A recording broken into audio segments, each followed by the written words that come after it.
Aleluia, cumprimento os irmãos com a paz do Senhor. Amém. Quantos estão felizes com Jesus, de estar na casa do Senhor, adorando ao nome dEle? Diga graças a Deus. Graças a Deus. Estou muito feliz de estar aqui nesta noite, para adorar ao único nome que merece, é digno de receber toda a honra, toda a glória, todo o louvor e toda a adoração. Quero convidar a igreja a abrir as vossas Bíblias no livro de Juízes, capítulo de número 6, e vamos ler alguns versículos para contextualizarmos a mensagem que será pregada. Juízes, capítulo de número 6, é um texto bem conhecido na Bíblia Sagrada, do versículo 1 ao versículo de número 5. Depois vamos ler outros versículos ainda no capítulo 6. Quem encontrou, diga graças a Deus. Está escrito assim: porém, vamos ler o último versículo do capítulo 5, está bem em cima, diz assim: e sossegou a terra 40 anos. Verso 1 do capítulo 6. Porém, os filhos de Israel fizeram o que parecia mal aos olhos do Senhor, e o Senhor os deu na mão dos midianitas por 7 anos. E prevalecendo a mão dos midianitas sobre Israel, fizeram os filhos de Israel para si, por causa dos midianitas, as covas que estão nos montes, as cavernas e as fortificações. Porque sucedia que, semeando Israel, subiam os midianitas e os amalequitas, e também os do Oriente contra eles subiam. Punham-se contra eles em campo e destruíam a novidade da terra, até chegarem a Gaza, e não deixavam mantimento em Israel, nem ovelhas, nem bois, nem jumentos, porque subiam com os seus gados e tendas, vinham como gafanhotos, com tanta multidão que não se podia contar, nem a ele, nem os seus camelos, e entravam na terra para destruir. Versículo de número 11, está escrito assim: então o anjo do Senhor veio e assentou-se debaixo do carvalho que está em Ofra, que pertencia a Joás, o Abiezrita. E Gideão, seu filho, estava malhando trigo no lagar para salvar dos medianitas. Então o anjo do Senhor lhe apareceu e disse: o Senhor é contigo, varão valoroso. Versículo de número 15. E ele disse: ai, Senhor meu, com que livrarei a Israel? Eis que a minha família é a mais pobre em Manassés, e eu sou o menor da casa de meu pai. E o Senhor lhe disse: porquanto eu hei de ser contigo, tu ferirás os medianitas como se fossem um só homem. Antes de você tomar teu assento, diga comigo: crescendo diante das adversidades. É sobre isso que vamos falar nesta noite. Toma o teu assento, exaltando e bendizendo ao nome do Eterno. Queridos e queridas, o livro de Juízes é conhecido como o livro que mais fala sobre as oscilações da nação de Israel. O povo vivia entre altos e baixos com Deus. O povo ora estava bem diante de Deus, ora estava mal. Ora, Deus dava vitória ao seu povo e o povo se relacionava bem com Deus, mas com o passar do tempo, o povo fazia o que era mal aos olhos do Senhor. A nação de Israel neste período estava enfrentando uma crise espiritual. E quando se há consciência de uma crise, é o início da restauração. A nação de Israel atravessava uma crise, eu posso te citar vários aspectos, mas quero falar de 3. A primeira área em que a nação de Israel estava em crise era a área política, porque a nação de Israel não tinha um monarca. A nação de Israel estava sem um juiz. A última juíza havia sido Débora, e aqui Débora já não estava mais liderando a nação de Israel. A Bíblia fala que depois que Deus deu vitória a Débora, a terra sossegou da guerra por 40 anos. E o grande perigo da terra ficar muito sossegada é que com o sossego da terra, muitas vezes nós entramos na zona de conforto. E a zona de conforto, ao mesmo tempo que ela é bom, ela se torna perigosa. Por quê? Porque quando a terra está sossegada da guerra, a gente abaixa as armas. Foi isso que Israel fez. Não somente abaixou as armas, mas a Bíblia diz que eles fizeram o que era mal aos olhos do Senhor. Então o povo estava atravessando uma crise na área política, na área financeira, porque tudo que o povo plantava, a Bíblia diz que vinham os midianitas, amalequitas e povos do Oriente e arrancavam a novidade da terra. A terceira crise que Israel estava enfrentando era na sua área espiritual, porque o povo estava se curvando diante de uma entidade chamada Baal. E para quem não sabe, segundo os historiadores, Baal, ele era o Deus Sol, responsável pela abundância das colheitas. Assim acreditavam os adeptos, adoradores de Baal. O coração da nação de Israel estava dividida entre o materialismo e entre o espiritualismo, entre Deus e entre Baal. Então o povo estava em crise, politicamente falando, financeiramente falando e espiritualmente falando. Queridos e queridos, a terra sossegou e o povo se acomodou. Começa a adorar Baal, porque os adoradores de Baal acreditavam que Baal, ele era responsável por fazer a fertilidade da terra, por fazer a terra produzir, dar resultados. Então o povo estava se curvando diante de Baal. A Bíblia diz, não é outra pessoa quem diz, é a Bíblia. A Bíblia diz que o povo fazia o que era mal aos olhos do Senhor, pelo que foi o próprio Deus, não foi outra pessoa, quem entregou por 7 anos os hebreus nas mãos dos midianitas. Isso que eu estou falando aqui é muito sério. Por quê? Porque o inimigo, nosso arqui-adversário, ele é estrategista, extremamente inteligente e sabe a hora certa de atacar. Eles sabiam que Israel estava com crise com seu Deus. Na verdade, as nações circunvizinhas de Israel, eles não temiam Israel, mas eles temiam o Deus de Israel. E sabendo que Israel cocheava entre dois pensamentos, haveria uma facilidade deles atacarem e prevalecerem sobre Israel. E aqui nós não estamos falando de uma nação, nós estamos falando de 3 povos distintos. Primeiro povo era o povo midianita. Quem eram os midianitas? A história diz que eles eram descendentes direto de Midian. Ou seja, quem era Midian? Ela era filha de Abraão com Quetura. Então eles eram co-irmãos de Israel, era uma nação irmã de Israel. E também sobre os amalequitas. Quem eram os amalequitas? Descendentes de Amaleque. E quem era Amaleque? Era neto de Esaú, irmão de Jacó. Isso aqui era uma guerra quase que em família, eram nações vizinhas, familiares de Israel. Todos eles eram descendentes de Abraão. E o terceiro povo é o povo do Oriente. Alguns historiadores discutem a hipótese desses povos do Oriente serem os ismaelitas, descendentes de Ismael.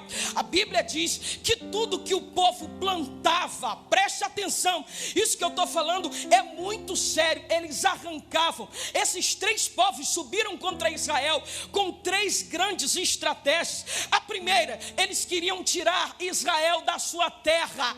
Por quê? Porque eles oprimiam a nação de Israel. Primeiro, queria tirar Israel da sua terra. Segundo, eles queriam empobrecer a nação de Israel, porque não há nada mais triste do que você plantar o ano todo e na hora da colheita, na hora que você vai pegar o resultado da terra, vem alguém e tasca a mão naquilo que é seu. Então eles estavam empobrecendo Israel, porque tudo que a terra produzia, eles arrancavam do povo de Deus. E preste atenção, a terceira coisa que eles faziam o povo de Israel viver enclausurados. Eles faziam o povo de Israel viver em uma espécie de cativeiro. Por quê? Porque o povo estava morando, a Bíblia fala morando em covas. Covas é lugar de defunto, é buraco, não é lugar para o povo de Deus estar escondido. A Bíblia diz que eles estavam em cavernas e fortificações. Quando um dos maiores profetas da história de Israel entrou na caverna, o próprio Deus foi lá tirar ele. Elias, por quê? Porque caverna não é lugar de povo de Deus. Existe muita gente que é servo do Senhor, mas por algum momento, devido à tranquilidade, o sossego da terra, entrou na zona de conforto. E o inimigo, ele é estrategista, ele sabe como atacar. Ele sabe que quando a gente entra na zona de conforto, a gente abaixa a arma, a gente ora menos, a gente lê menos a palavra de Deus, e com isso a gente fica mais vulnerável. Então o adversário vai tentar entrar na tua terra para te fazer sair da tua terra. Ele vai tentar entrar na tua terra para tentar arrancar a novidade da tua terra. Ele vai tentar entrar na tua terra para te fazer viver escondido, viver nas cavernas e fortificações. Mas eu vim aqui debaixo de uma autoridade de Deus dizer: Deus ainda conta com Gideões, que o inimigo pode até oprimir, mas ele não vai se esconder e vai lutar e crescer. O tema desta mensagem é crescendo em tempos de crise. Tem gente que acha que cresce no momento de bonança. Tem gente que acha que cresce em momento quando tudo está certo. Mas você sabia que o maior crescimento do homem se dá quando ele está vivendo uma crise? E quando Deus permite uma crise na vida do homem, Ele não permite a crise para te matar, mas para te tirar da zona de conforto. A crise ela só vem para te tirar da zona de conforto. Tem gente que entrou aqui dizendo: 7 semanas de campanha, estou me matando, estou orando porque estou em crise. Deus está te dizendo, Ele permitiu a crise para te fazer crescer. Quem está entendendo, levanta a mão. Irmão, a crise, ela desenvolve na gente potencial. A crise, ela faz a gente entender que é muito mais forte do que achávamos que éramos. Então aqui está todo mundo, uma nação inteira, uma das nações mais poderosas que existiam, escondidas, amedrontadas. Quantas pessoas no nosso meio estão dentro do cativeiro? Quantas pessoas no nosso meio estão isoladas? Estão sendo oprimidas por adversários e inimigos e não tem força de reagir. Deus te trouxe aqui nesta noite para dizer: reage, porque Ele tem coisa grande para fazer na tua vida. Só que eu acho isso extraordinário. Tem um doido, um inconformado. Eu poderia pregar aqui sobre 3 lições de Gideões, sobre vários temas, mas esse camarada, Gideão, todo mundo aqui conhece a história. Ele era doido. A Bíblia diz que por causa dos midianitas, ele estava malhando trigo no lagar. Eu já vi muito pregador descer a marreta em Gideão. Por quê? Porque lagar não era lugar de malhar trigo. Lugar de malhar trigo se chamava eira. Eira. Ele está malhando trigo no lagar. E o lagar é o que? É lugar de pisar uvas. O que era um lagar? Era uma grande rocha com uma cavidade onde se colocavam as uvas para pisar e fazer o vinho. Ele está malhando trigo no lagar e tem alguém descendo a lenha dizendo: Gideão está escondido malhando trigo no lagar. Mas ele era o único dentro de uma nação em crise que estava fazendo alguma coisa. Enquanto estava todo mundo escondido. Aí o Eterno olha da eternidade, levanta do trono e diz: tem um que enquanto todo mundo se esconde está malhando trigo. Tem um que enquanto todo mundo está escondido está trabalhando, está desafiando, está correndo risco. Tem alguém que acha que forte é aquele que é maior, é aquele que é mais numeroso. Na verdade, eu classifico o forte não como aquele que é sempre. Não, o forte não é aquele que é maior. Não, irmão. O forte é aquele que não desiste, por maior que seja o seu oponente. Existem histórias extraordinárias. Por exemplo, Davi e Golias. Na ótica humana, Golias era mais forte, mas na verdade o verdadeiro forte era Davi, porque quando um gigante fazia todo o povo de Israel fugir amedrontado, ele foi o único que teve coragem de descer e ser forte. Deus trouxe alguém aqui nesta noite para dizer: Ele vai te exaltar, Ele vai começar a mudar a história daqueles que te cercam. Quando você tomar uma posição e entender que quem manda na tua vida é Jesus, você tem um dono, você tem um Senhor, e Deus não te chamou para viver na caverna. Quem está entendendo o que Deus está falando, levanta a mão para adorar ao Eterno.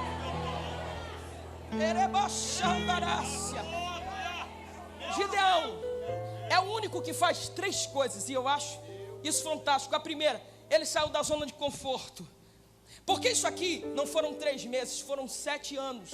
Sabe o que é 7 anos alguém viver em uma caverna? Caverna é lugar de rato, lacraia, morcego. Caverna não é lugar de gente.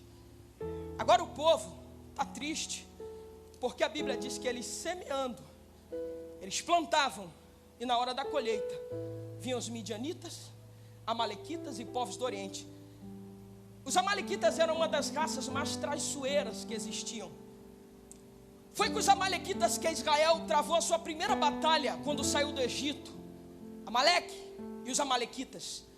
A Bíblia fala que esse povo era tão covarde, Moisés falando acerca dele, diz que esse povo eles atacavam por trás, eram traiçoeiros, pegavam pelas costas. Quando o povo saiu do Egito e estava caminhando em direção ao deserto, eles vinham por trás, ferindo, machucando os anciãos, as mulheres, as crianças, os fracos e os cansados. Amalequita é o tipo de gente que é oportunista. Ele espera uma brecha e uma oportunidade para arrebentar com a pessoa. Olha o tipo de povo que Israel estava enfrentando. E uma nação inteira agora vai para a caverna, vai para a cova, vai para o buraco se esconder. Aí Gideão diz: não, eles podem bagunçar o que eles quiserem, vai ter sustento para a minha família. Eu vou malhar o trigo, a minha família não vai passar prova. Ele está lutando pela sua casa, ele está fazendo sozinho o que ninguém tinha coragem de fazer. Então ele vai malhar o trigo, ele vai trabalhar. Ele está crescendo em tempo de crise. A segunda coisa que Gideão faz: o anjo do Senhor, Deus olhou do alto, manda um anjo, desceu em Ofra, debaixo de um carvalho, ele está malhando o trigo. E o anjo diz para ele: varão valoroso, o Senhor é contigo. E ele se sente surpreendido, por quê? Porque apesar de toda aquela dificuldade e circunstância, ele estava malhando trigo no lagar e não na eira. Ele diz: eu, varão valoroso. Para Deus, irmão, o que importa não é currículo. Tem muita gente grande aí com currículo, mas não tem atitude. Deus não está à procura de currículo, Deus está à procura de atitude. Tem gente aqui dizendo: eu só não faço porque eu não sou pastor, eu não faço porque eu não sou evangelista, eu não faço porque eu não sou líder. Para de dar desculpa para Deus. Deus não está precisando do teu currículo, Ele quer uma atitude da tua parte. Se Ele enxergar que você tem disposição para fazer, o nome dEle vai ser glorificado na tua vida. Aí sabe o que Deus fala para Gideão? Eu quero te usar. Foi você que a gente encontrou aqui, que eu encontrei, o único que saiu da caverna, da cova, e está trabalhando, saiu da zona de conforto. Eu quero que você derrube os altares de Baal. A nação está em crise, crise política porque não tem um líder. Vai ser você o líder que eu vou levantar. Olha Deus aí levantando, fazendo ele crescer em tempo de crise. Ele diz: eu, o líder, é você. Mas a minha família é a menor da tribo de Manassés, e eu sou o menor da minha casa. Conjectura minha. O anjo diz: pedi teu currículo? Não. Então é tu que eu quero usar. Para de conversa, rapaz, é você que eu vou usar.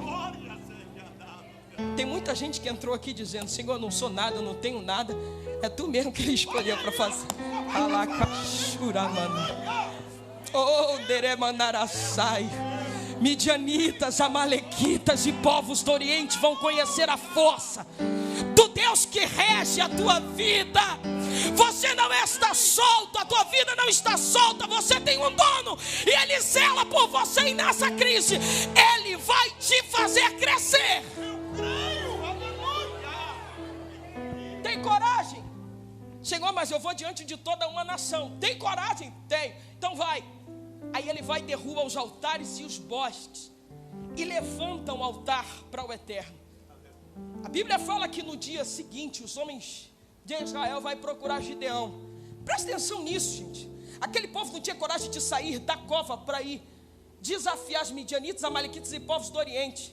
Mas eles vão procurar Gideão para tirar satisfação com Gideão, porque Gideão quebrou o altar de Baal. Aí o pai de Gideão esconde o garoto e fala: ninguém vai tocar no meu filho não. Mas ele quebrou o altar, derrubou os bosques e a fertilidade da terra. Aí o pai de Gideão, ele diz assim: ué, se Baal é um Deus, manda ele ir tirar satisfação com meu filho, manda ele ir acertar as contas com Gideão. Que Deus é esse que precisa de vocês para defender eles?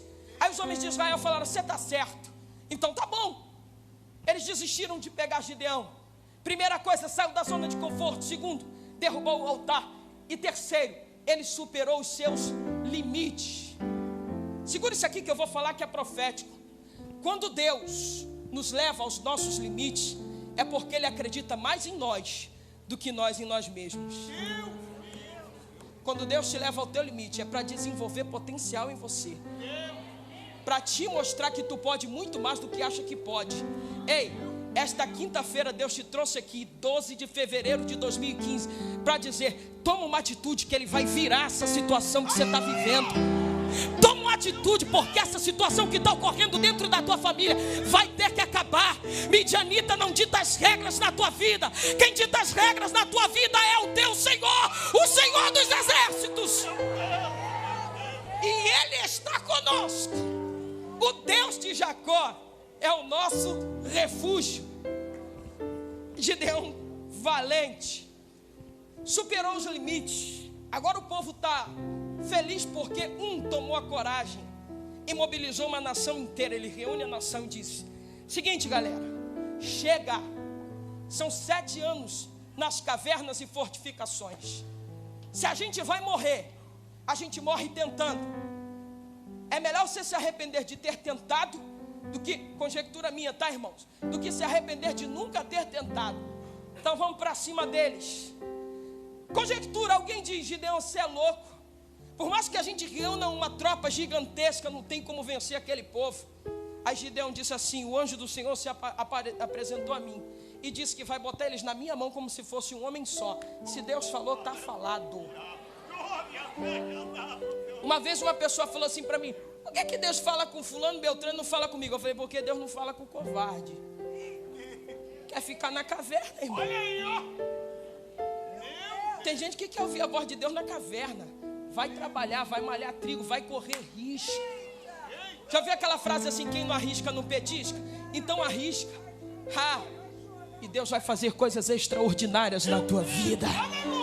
Ele está falando com alguém aqui nessa. Vale um glória a Deus? Então levanta a tua mão e adora esse Deus. Eliade, a situação é impossível. Não interessa, o nosso Deus é especialista em impossível. Tá bom, reúne 32 mil homens, vamos para a guerra. É um grupo bom, 32 mil homens. E o povo está marchando, vamos guerrear. Vamos na força de Gideão, todo mundo alegre. Aí Deus olha do alto e diz assim: tem muita gente. Gideão, manda voltar. Voltar o quê, seu covarde e medroso? Mas o exército, lá são 3 contra 1 nação.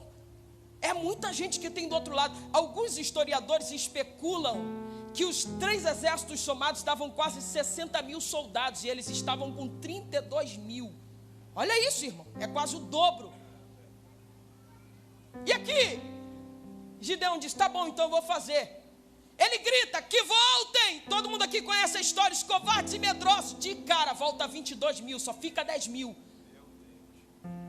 Aí Gideão fala: Senhor, tem alguma coisa errada. 10 mil não dá nem para a gente brincar. Aí Deus falou: mas eu não vou brincar, eu vou vencer. Eu não falei que vou botar na tua mão como se fosse um só homem? Filhão, esquenta a cabeça não. Eu vou dar os midianitas. Eu não falei que vou dar, vou dar. Com 10 mil, Senhor, bora, vamos para a guerra. E Gideão vai para a guerra. Mas lá na frente tem um riacho. Aí Deus diz assim para Gideão: vamos botar esse povo para beber água. Aí Gideão desce com um exército de 10 mil homens. Aí Deus fala assim: bota todo mundo para beber água. E todo mundo vai beber água. Aí Deus fala assim para Gideão: agora, os que estão igual cães, botando a mão no chão e a boca na água, pode mandar voltar que não presta.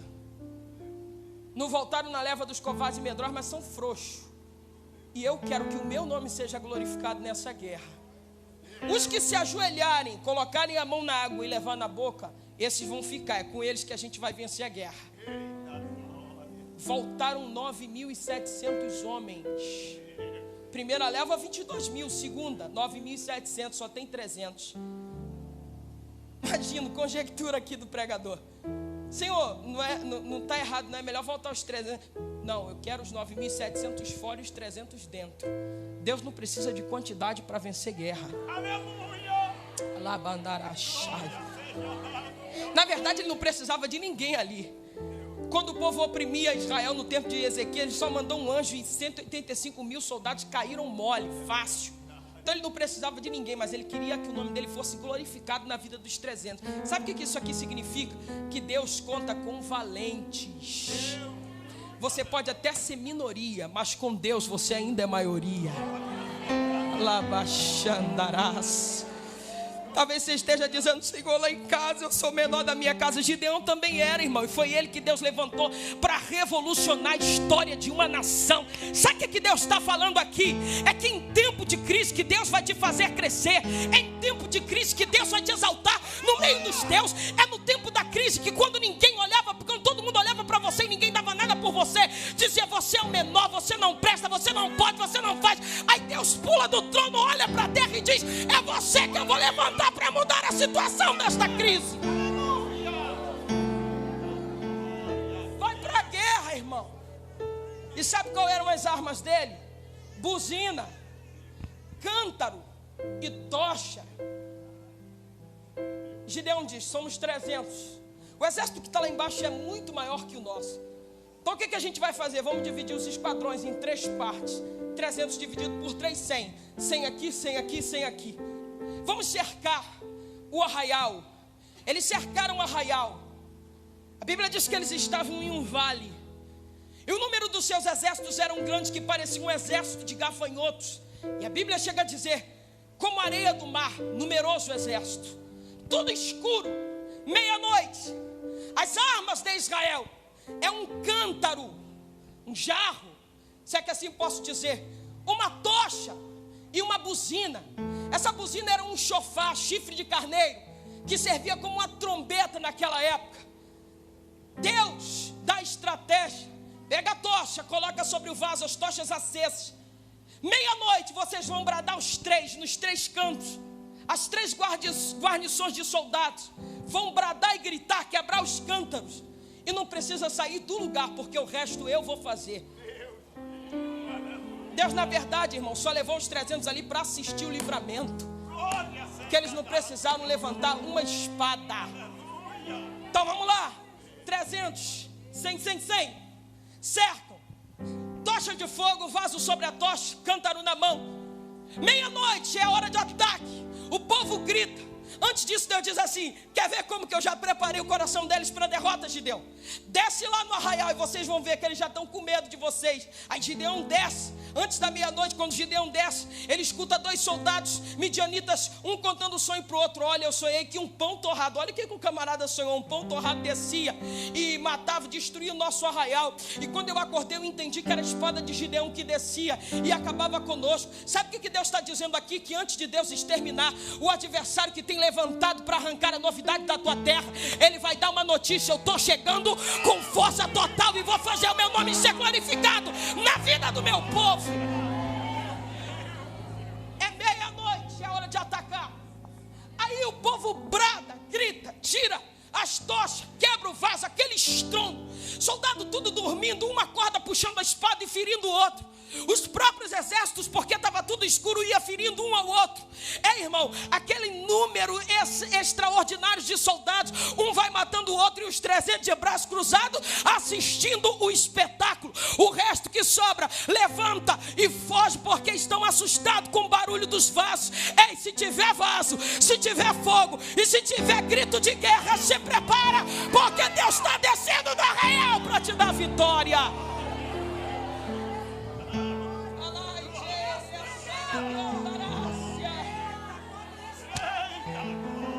Saia da zona de conforto. Quebre os altares. Aí tem gente aqui que fala, que acha que altar, que ídolo, só se refere à imagem. Eliardo, lá em casa não tem nenhuma imagem, eu sou crente. Mas tem muito crente que Deus já não é mais adorado no altar dele. Irmão, você é profeta aqui. Vou entregar o que Deus está me mandando. Tem muito crente que Deus está com saudade da voz dele na madrugada. Tem muito crente que Deus já não escuta mais a oração dele. Por quê? Porque ele não ora. É tempo de estreitar relacionamento, comunhão, intimidade. Eu estou falando de gastar tempo. Eu não estou falando de um cristianismo superficial. Tem gente aqui, irmão, que serve a Deus, bota a Bíblia debaixo do braço, vem para os cultos, mas já não tem mais altar, não tem mais vida. porque no altar dele outras coisas são adoradas. O WhatsApp roubou o tempo de oração dele. É pecado? Não, eu tenho um WhatsApp. A maioria dos convites que eu recebo para pregar é o WhatsApp. Facebook também. É pecado? Não. Eu tenho Facebook. É o meu maior meio de divulgação. Quase todos os lugares que eu vou pregar eu posto foto. Eu acho isso importante. Agora, isso não pode roubar o teu tempo diante de Deus. Então Deus está te dizendo assim: saia da zona de conforto, solidifica o teu altar diante de Deus, porque não vai ter midianita para arrancar novidade da tua terra. Tem gente aqui que há muito tempo já não colhe nada. Ele até se esforça para plantar, mas os midianitas estão vindo. Na hora que ele está quase colhendo, os midianitas arrancam a novidade da terra. Eliardo, os adversários que eu tenho enfrentado é muito forte. A situação que eu estou vivendo é muito difícil. Ei, irmão, o teu Deus, ele resolve qualquer coisa. Para o teu Deus não tem impossível. Para o teu Deus tudo pode estar parecendo perdido, a situação pode ter acabado, não tem mais jeito. Irmão, quando Deus levanta do trono, acabou, irmão. Não tem exército forte, não tem ninguém que fica na frente desse Deus. Para eu finalizar minha mensagem, veio agora no meu coração. Eu estava estudando sobre a história de Alexandre o Grande. Todos aqui conhecem um dos maiores conquistadores da história. Para mim, um dos maiores conquistadores de todos os tempos. Os historiadores afirmam que com 23 anos de idade, Alexandre saiu da Macedônia, especificamente da cidade da Macedônia. Ele era filho de Filipe II. E este homem, ele tinha uma sede, um desejo de conquista extraordinário. Com 23 anos ele sai da Macedônia, era o príncipe da Macedônia depois do assassinato do seu pai, e deseja conquistar o mundo. É um ímpio, não serve a Deus, se curva diante dos deuses da Grécia Antiga. Isso ocorreu aproximadamente no ano 336 a.C. Isso é histórico, é fato. O historiador Flávio Josefo, ele diz que quando Alexandre o Grande ele sai para conquistar algumas de suas batalhas, ele entra na terra do Egito, mata o faraó do Egito, é aclamado o rei do Egito. Alexandria passou a ser naquela época a capital do Egito por causa das suas conquistas. Alexandre o Grande agora está com uma sede de conquistar o mundo, e o império que dominava naquela época era o império dos Medos e Persas, na Babilônia. Quando o filho de Nabucodonosor, Beltesazar, havia perdido a guerra e sido assassinado pelo império dos Medos e dos Persas, agora o grande rei Dario é o rei do reinado dos Medos e Persas, está ali reinando. E Alexandre o Grande, ele tem o desejo de invadir e dominar aquelas terras.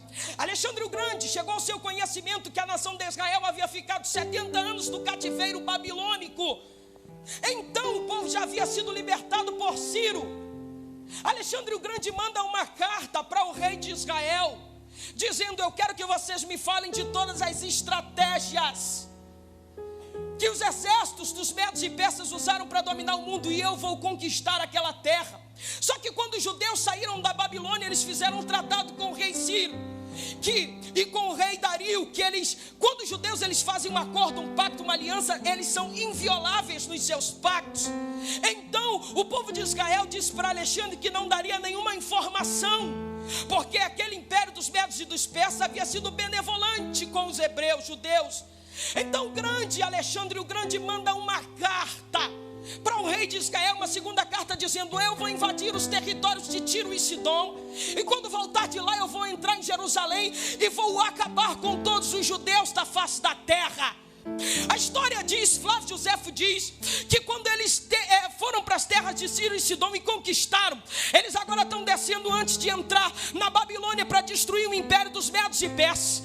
E quando eles estão indo para a direção de Israel, o sumo sacerdote de Israel, o rei desesperado, diz: ninguém parou diante da Grécia de Alexandre o Grande, nós vamos ser devastados, acabou para nós. Então o sumo sacerdote naquela época orou ao Senhor e pediu a Deus uma estratégia. O historiador Flávio Joséfo diz que Deus deu uma estratégia, disse para o sumo sacerdote: coloca a tua veste sacerdotal, coloca todos os sacerdotes vestidos e vai para a porta da muralha de Jerusalém. O exército de Israel, de Judá, fica dentro das muralhas e ninguém vai tocar nos judeus. Então assim eles fizeram. O sumo sacerdote estava na porta de Jerusalém, o exército de sacerdote estava do lado. E quando Alexandre o Grande vem com um exército de 40.000 soldados e ele se aproxima de Jerusalém, de longe ele avista o sumo sacerdote, desce do seu cavalo e vai em direção ao sumo sacerdote.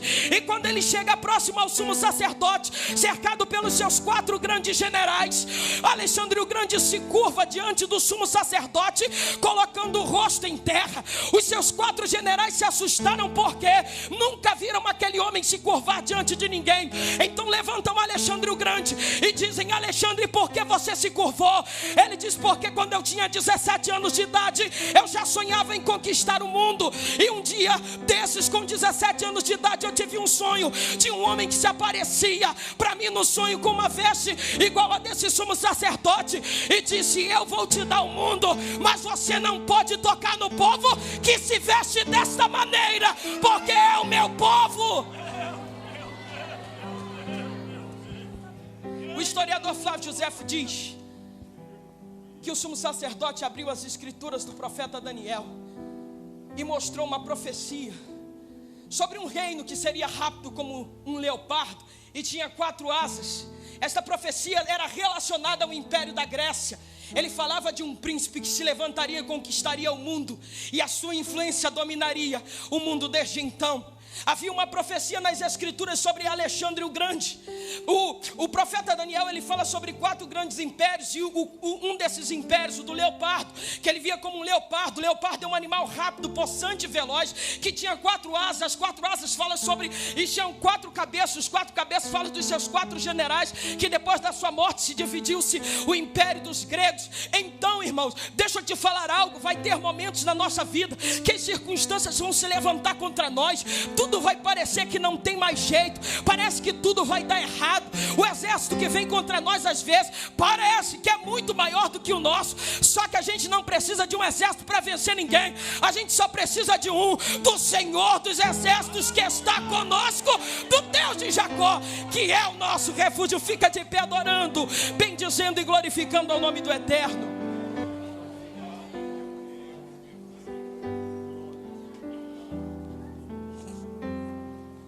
Saiu, cadê o louvor aqui para adorar o nome do Eterno? Saiu da zona de conforto, derrubou ídolos, altares e bosques que serviam para adorações desses ídolos. Sabe o que um ídolo é?